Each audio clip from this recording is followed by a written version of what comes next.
um,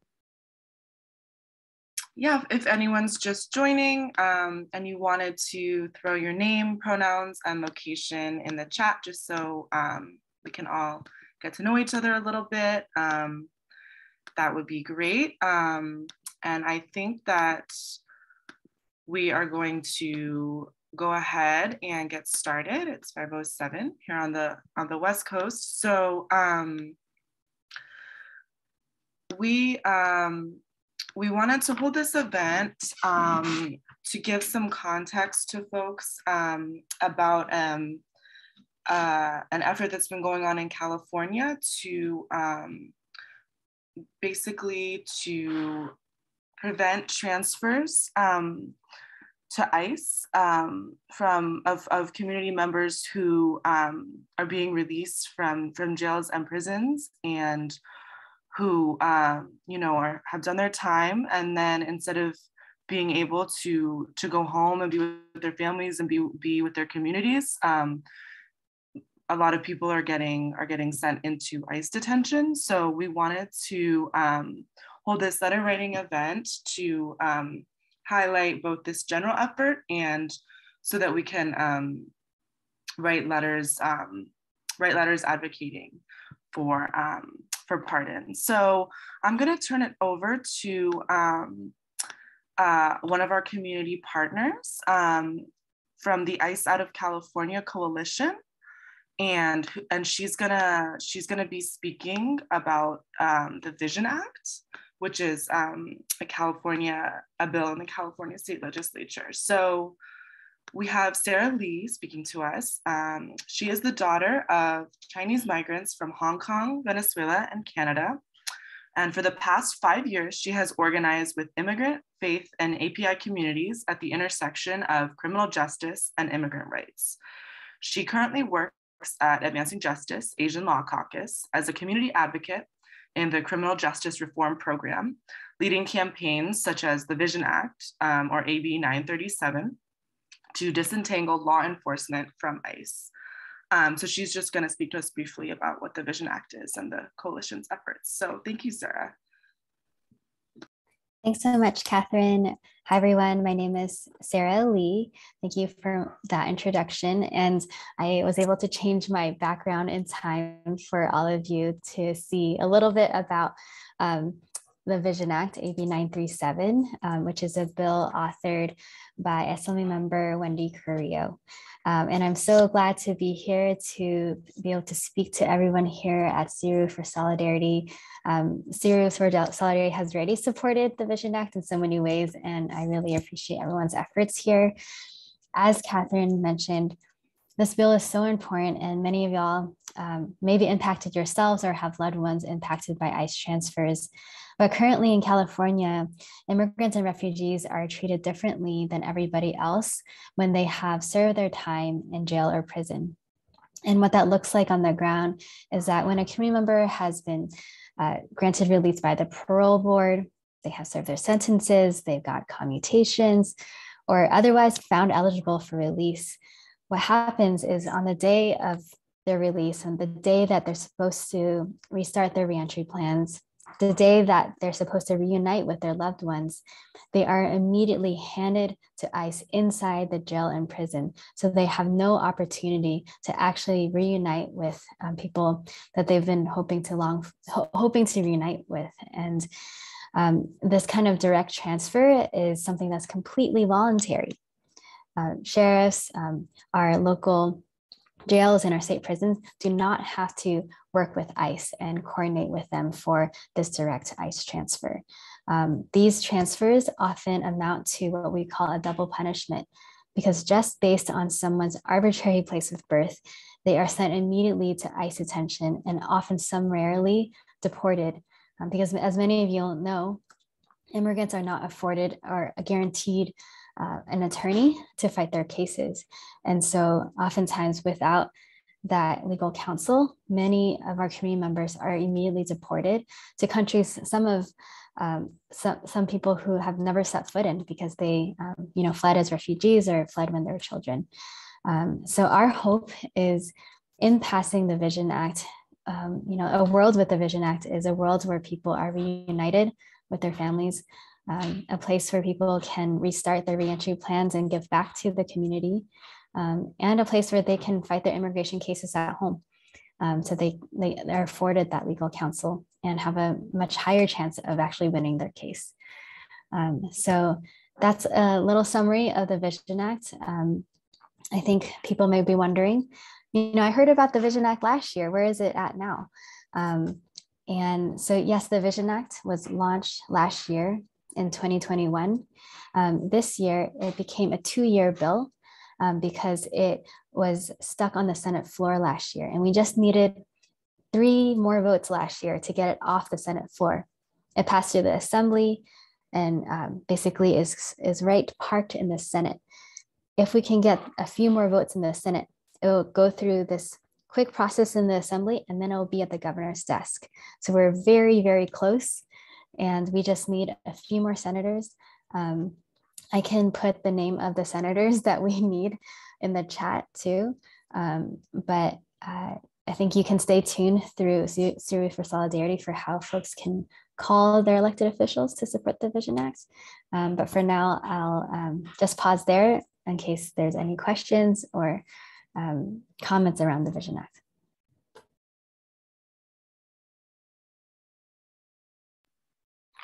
Yeah, thank you for that, Sarah. So yeah, if we have a couple minutes, if people have questions, you can type them or just unmute.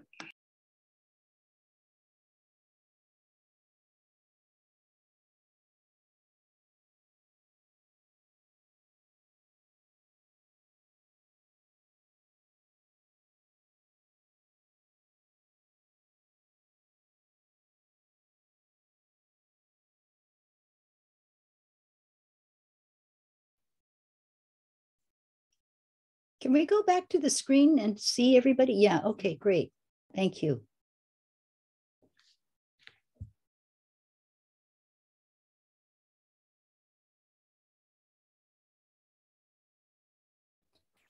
I see a question on the timeline for the Senate floor vote. So the Vision Act can be brought up for a Senate floor vote anytime during this legislative session. So that can go until August 31st. But we want to bring it up for a vote as soon as we can. And so I think the timing of it is if we can confirm at least 3 more Senate floor votes, then for sure we can bring it up. So it's kind of a chicken and egg issue where it's like we need particular votes in order to get it up. Or I think depending on Senate leadership, they can also decide to put it up for a vote as well, because I think actually the votes are very close. And even if a senator doesn't give us their confirmation, they may actually vote for the bill when it comes on the floor. So it's kind of like, it really depends. I think it'll be amazing if we can get it up for a vote before August.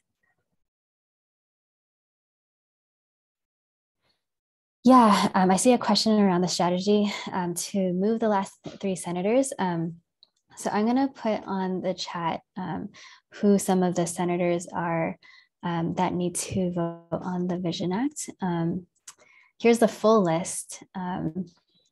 And the top 1, 2, 3, 4, or 5 are the ones I think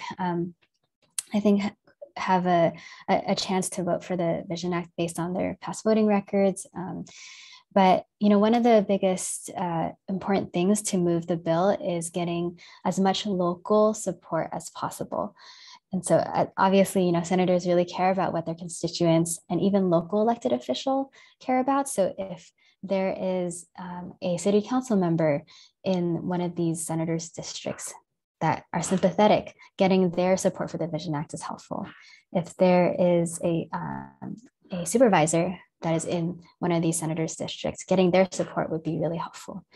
If there is an organization that works with immigrant communities in any of these senators' districts, getting their support is helpful. And I'm going to share a guide that is for people like us, so that you can see like what exactly do you give to someone who's sympathetic, and what can they do to actually submit a support letter to these senators. So I'm going to share with you a guide that we made that you can use for yourself to outreach. So there's template emails that you can use.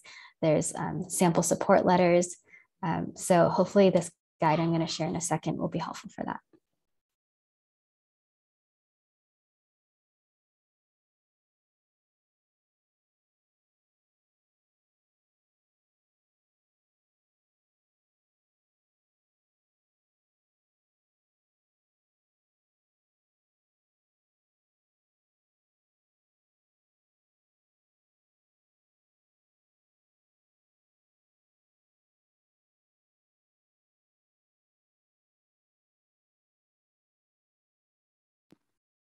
Do folks have any further questions? Yeah, around like strategy or just the bill itself?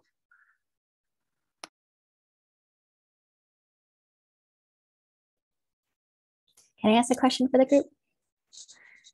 Yeah. As you look at the list of senators, is there anyone here who is a constituent of any of these senators or has maybe a connection to any of these senators? Oh, Dad is your senator. Nice. Great. So like even Emmy, if you want to directly email Dot's staff and say like, as a constituent, I support the Vision Act, please vote for the bill. As there's template emails you can use there. And so even as an individual, you can send a letter or call their office. Can people out of state help? I think usually it's most important for senators to hear from their own constituents. Potentially out of state, there might be a way to urge Governor Newsom to support the bill if there's any connection with your own governor.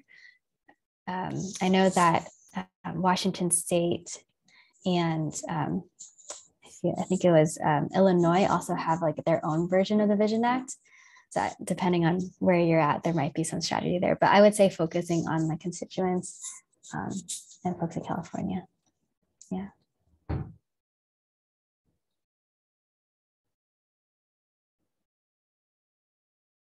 Yes, that's a good idea, Michael. Kind of, if you're out of state, like reaching to your own connections in California makes sense. Mm-hmm.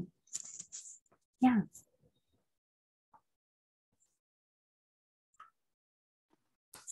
Well, okay. Thank you so much, Sarah. And I'm gonna go ahead and pass along that outreach toolkit to all the attendees today. And yeah, thank you so much for joining us today with that information. And you and ALC have been doing so much important work in the coalition. So yeah, thank you so much for presenting. I'm gonna pass this over actually to Satsuki, who's going to introduce LAM and introduce the purpose of our being here today, which is writing the letters. So yeah, thank you so much.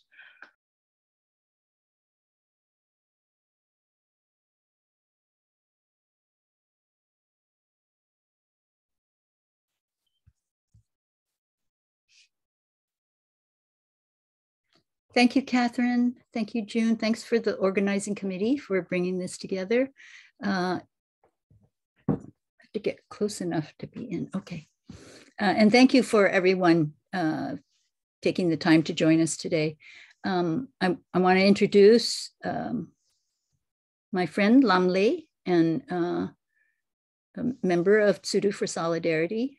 Gosh, I don't know how to get this right. Yeah, right there. Okay. So Auntie June, I think, is also on this call. And I met Lam through Auntie June when Lam was just released from ICE and joined us to fold Tsudu and the Oakland Community Center. And since that time, we've been working pretty heavily locally to get Lam a pardon. It's the only way that he's really going to be a free man. Otherwise, he is every day at risk of deportation. So he was held in ICE after he was released, and I'm going to let him tell you that story. But in order to get out of ICE, he had to sign a paper that that set up deportation proceedings. Otherwise, he would still be inside of the ICE prison there, without that kind of signature, he would be indefinitely held inside of the ICE facility.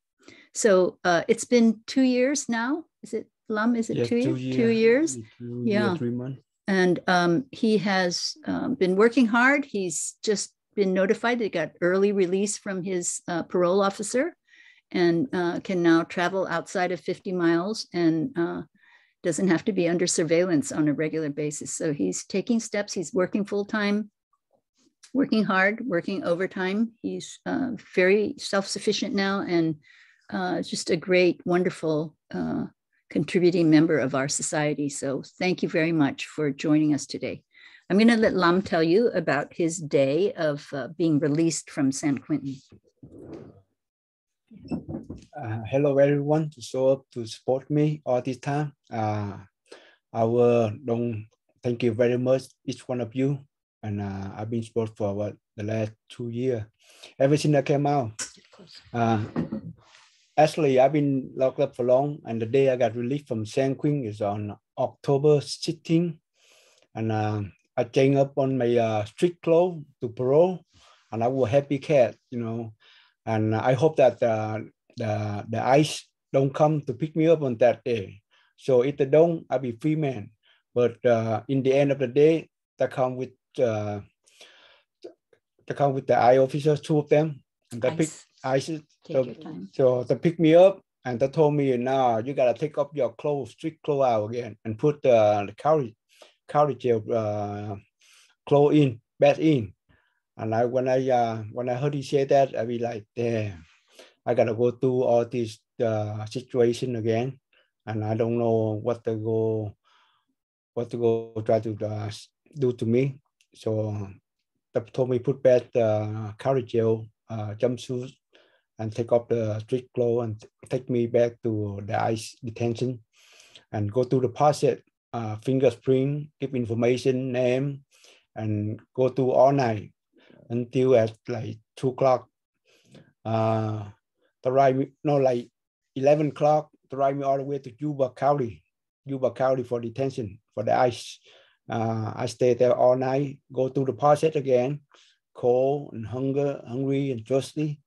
And until 5 o'clock in the morning, they take me back to the cell and put me up 5 o'clock in the morning.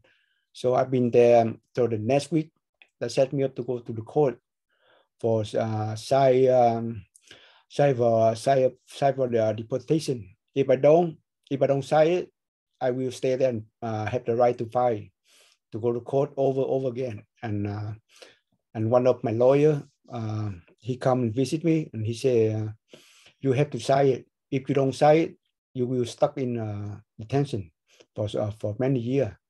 The best choice, you have to take the risk. You have to sign it, and if they let you out, you can file your case outside, more better.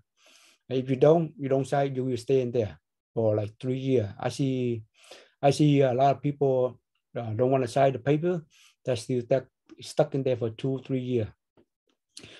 And I had to sign it. So when I signed, I stayed there until 2 months and 8 days. So one day, the CDC officer just called me, you get out of here.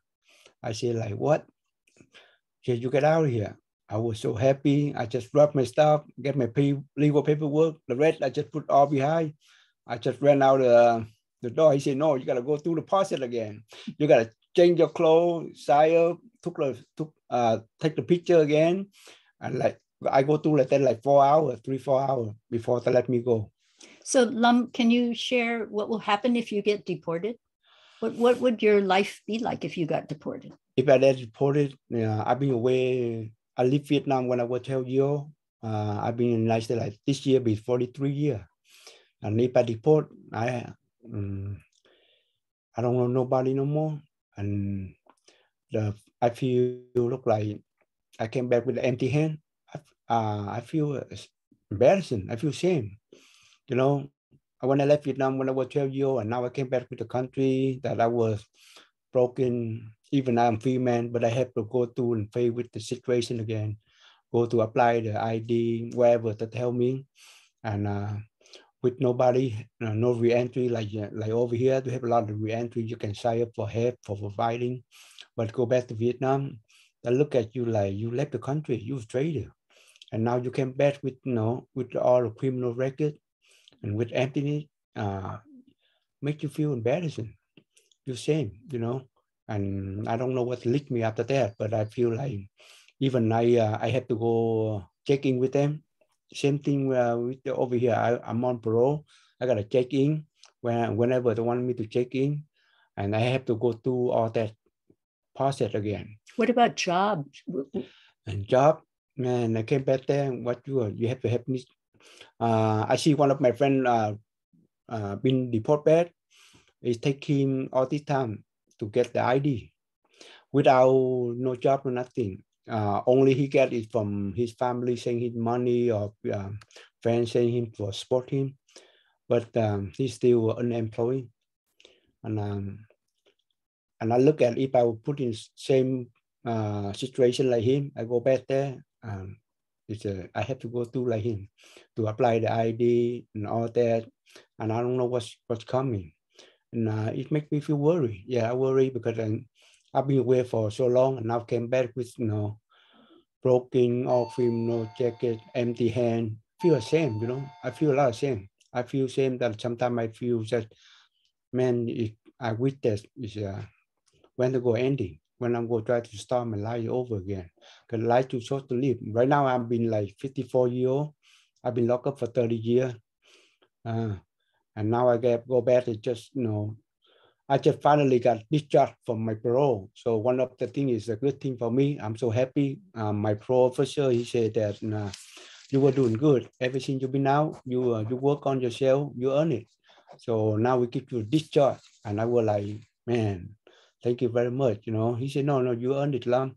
And he wished me the best for my pardon. And beside my pardon, one of my friends, he just came out too. A friend, another, his family. And he came here 1979. Refugee came, same thing. But he got deported I think it's a month or 2 months ago. So I don't know when to go, when it's maybe my turn or somebody else. So when this situation keep fighting or keep going on, what's going to happen, what's going to end in. And the pardon I do, because Miss Asuki helped me. Without her, I cannot do all that. And for every one of you, send me the support letter. And I need all that. One of my friends, he just got pardoned too. He's Chinese. And he said, I'm sure you got to try more supporters to write you a letter, as many letters as you can. That's how you get the grant pardon. Okay. Thank you. Good job. So thank you very much. Thank you, everyone. I don't know when I'm going to repay all this, but to honor to every one of you. I'll be keeping inside my heart. Good. Good job. Thank you.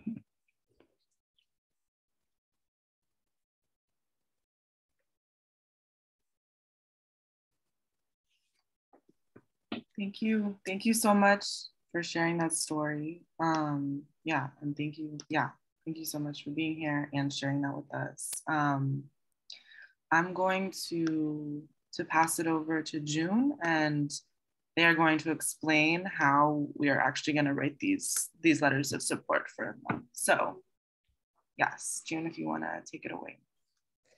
Thank you so much again, and thank you for sharing, and thank you to Sarah for really highlighting the interconnectedness of this work and struggle about Lam's case and how it relates to the things going on with the Vision Act. So I wanted to refer to this presentation that we quickly made. I'm going to drop the link in the chat so people can use it as an example for when we get into the process. But Sudo for Solidarity, we were doing a training series called Until They Free Us. That was an abolitionist organizing training series, really focused on narrative building. And so we wanted to use this model to really assist and help people think about how we form these type of letters and how we write. And so for us, there's a 3-part system when we're trying to do storytelling and narrative building work. And I kind of contextualize this to why is Sudo invested in Lam's case and the Vision Act in this type of story? And so story of self is about why are you personally invested? What is your stake in your relationship to what's going on? And so for us at Sudo, we were introduced through Lam, through the work that Satsuki and Auntie June were doing with supporting formerly incarcerated people and hearing his story. And then Story of Us is like, why should the collective care? Why is Lam's case important enough for everyone should know? And I think it's a values-based assessment. For us, we think that refugees should have safety and security, and they should not face deportation proceedings. And that's an unjust thing. And then lastly is, why does this issue matter right now? These are the three types of things that you need to really kind of articulate when you try to build out narratives within these letters.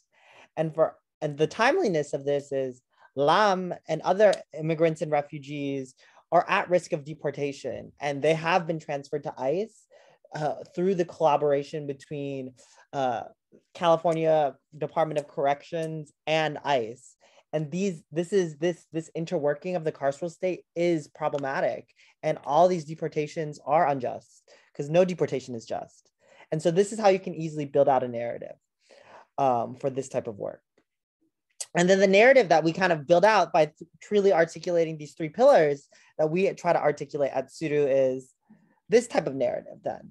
What is the shift that we're shifting away from when building out this narrative?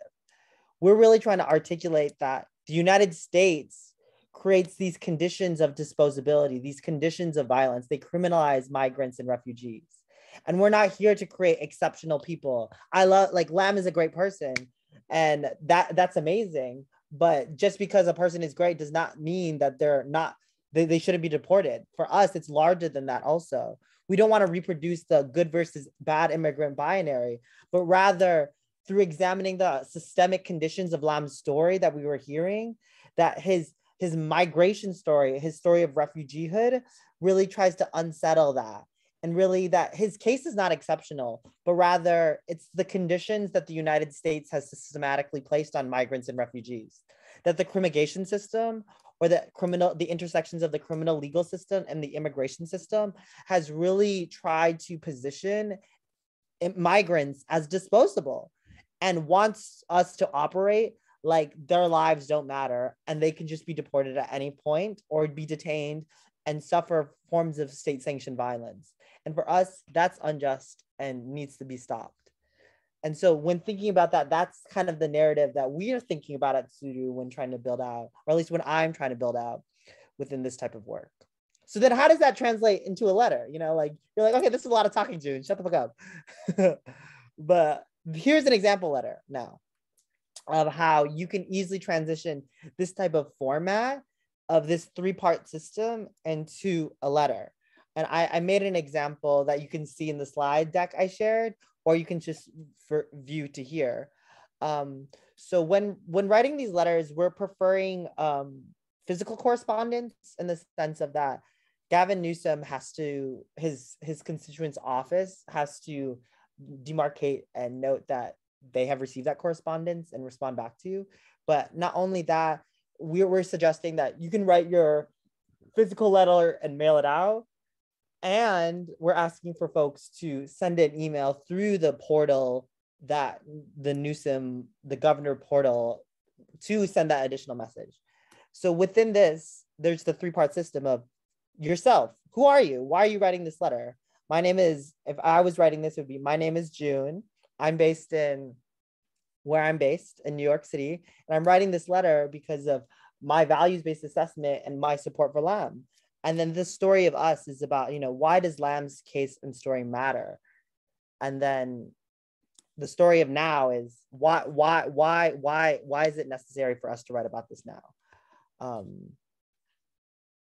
Yeah, but do people have questions about that? I feel like this format is pretty simple, but I don't want to pull back. And you can use this example just to write yours. You can just fill in your own personal connection to this work and use this, or you can shift it a little. But the messaging that we really want to stay on brand with at Suru is creating messaging that doesn't reinforce good versus bad immigrants or that type of work. We really want to uplift things that say free them all, to pardon refugees like Lam, to pass the Vision Act, to call for communities, not cages, and to really support a larger abolitionist narrative in which we're uplifting everyone at large and not trying to bring other people down while supporting Lam's case.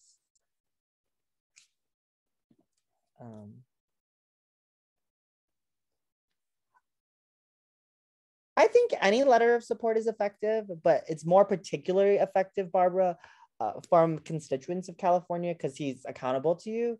But having that additional letter of support really highlights that, like, oh, that other people outside of, you know, California are looking at this person's case and saying, oh, this person deserves freedom and doesn't deserve to be in the situation that they're in. And yeah. Do other folks have questions?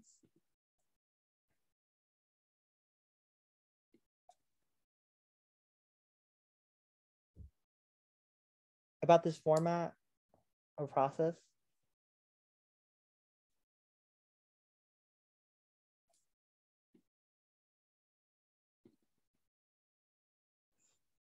Okay.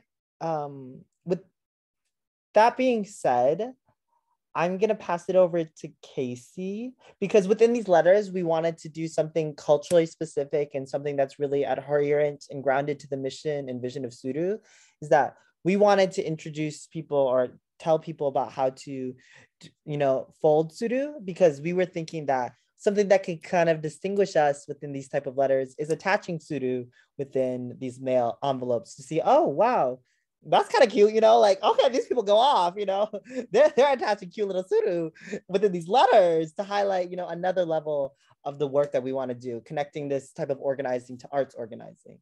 So I'll pass it to Casey. Thanks, June, and thanks everyone for being here. So yeah, like June said, we kind of, when we were envisioning this letter writing workshop, we also wanted a way to connect these ideas of Lum's case in the Vision Act and bring it back to the roots of Suru for Solidarity, which is the Suru, and bringing it back to our creative and artistic expression. As we all know, in a system that's so daunting and hard to navigate, it's easy to lose sight of that hope. And so we're hoping that these Suru can serve kind of as those gentle reminder that there's still love and healing in the world. And so in our breakout rooms that we will break you out into shortly, we're hoping that you will fold these cranes. And I know that we're kind of running short on time. So I think what we might do is, instead of showing this video, we'll send this graphic in the chat, and you can also look this up on our website. And so after you're done with writing your letters, you can go ahead and grab your origami paper or just any square piece of paper you have, and start folding those cranes. But with that, just keep that as a constant reminder of that kind of solidarity that you hold for people around you. And I think from there, you can start to see that, you know, there is a lot of hope to have in the world. And so I think for the next portion, we'll be breaking you out to breakout rooms with these some guiding questions, and let us know if you have any questions about how to write your letter. I think we're also going to be sending out the handout to help you guide you along in your writing. And I'll pass it back to June or Catherine to really break us out. Yes, so thank you for that, Casey. So yeah, so we're just gonna go into breakout rooms right now, and each breakout room will have someone from the committee to, you know, just if people have any questions. And then, yeah, we just thought the breakout rooms are just a better space where we can just write together. We can have some nice background music, and we can just write the letters and fold the cranes together and kind of talk over like any narrative strategies that we have with each other too, and also just get to know folks a little bit better. So Lisa is going to be breaking us out right now, and you should be sent automatically, or you might have to click accept to join the breakout room. But yeah, and of course, just let any of us know either verbally or through the chat if you're having any issues with the breakout room. And then, oh yeah, so June has also just shared those resources that they went over as to how to write the letter. So yeah, we're gonna head to the breakout rooms now, but there'll be someone from the committee if you have any questions. And thank you all for being here.